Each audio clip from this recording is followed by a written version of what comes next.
মুর্শিদাবাদ জেলার রঘুনাথগঞ্জ থানার জরুর গ্রাম পঞ্চায়েতের অন্তর্গত তালাই গ্রামে লুথার কলোনিতে রাধা গোবিন্দ মন্দির কমিটির পুকুর থেকে এক বিরল প্রজাতির কচ্ছপ উদ্ধার করে পুজো দিয়ে ছেড়ে দেওয়া হলো গঙ্গায়।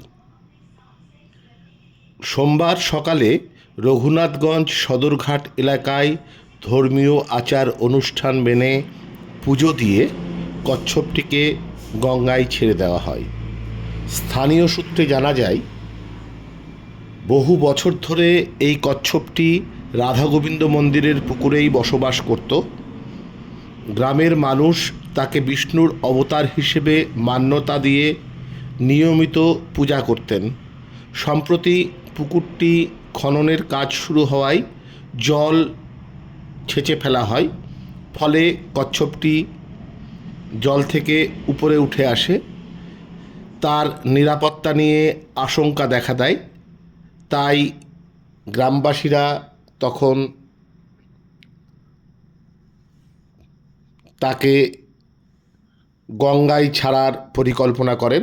সেই অনুযায়ী আজ ধর্মীয় আচার মেনে পুজো দিয়ে কচ্ছপটিকে গঙ্গায় ছেড়ে দেওয়া হলো। আপনারা এখন দেখছেন সেই কচ্ছপটিকে গঙ্গায় ছেড়ে দেওয়ার ছবি।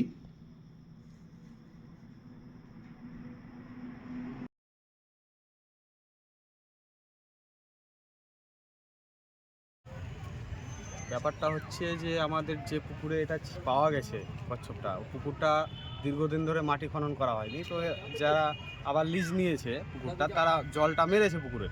আর এমনিতেই পুকুরটা হচ্ছে একটা মন্দিরের, রাধা গোবিন্দ মন্দিরের পুকুর, ওখানেই সব পুজো টুজো হয়। তো এই কচ্ছপটা দীর্ঘদিন ধরে ওখানে ছিল। তো ব্যাপারটা হচ্ছে যে জল মারার কারণেও বারবার উপরে উঠছিল। তো গ্রামের যারা পাড়ার লোক আছে বা মন্দিরে পুজো টুজো করে তারা ভাবলো কি একে বারে উপরে উঠছে, তার মানে কে কখন ধরে নেবে রাতের বেলায়। আর এমনিতে সাইজটা মোটামুটি 8-9 কিলো হবে। তো পাড়ার লোক ডিসাইড করলো কি ওটাকে ধরে গঙ্গাতে পুজো টুজো দিয়ে রিলিজ করে দেওয়া হবে। আর এমনিতে এইটা বিরল প্রাণী, এখন প্রায় বিলুপ্ত হয়ে যাচ্ছে দিনের দিন। তো সেই দিকটা নজর রেখে যাতে এটা সুরক্ষিত থাকে।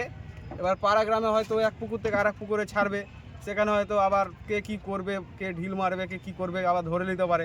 তার জন্য এটাকে আমি থানাতেও ফোন করেছিলাম, তো বললো কি না ঠিক আছে, এটা ভালো কাজ, আপনারা এটাকে রিলিজ করে দিন। ওই জন্য আজকে গঙ্গাতে রিলিজ করে দেওয়া হলো। আর এমনিতেই আমাদের হিন্দু শাস্ত্র অনুযায়ী এটাকে ভগবান হিসাবে মানা হয়, তার জন্য পুজো টুজো দিয়ে ছাড়া হলো আজকে। কোথায় ছাড়লেন, কোথায়? গঙ্গা সদরঘাটে। কেমন লাগছে?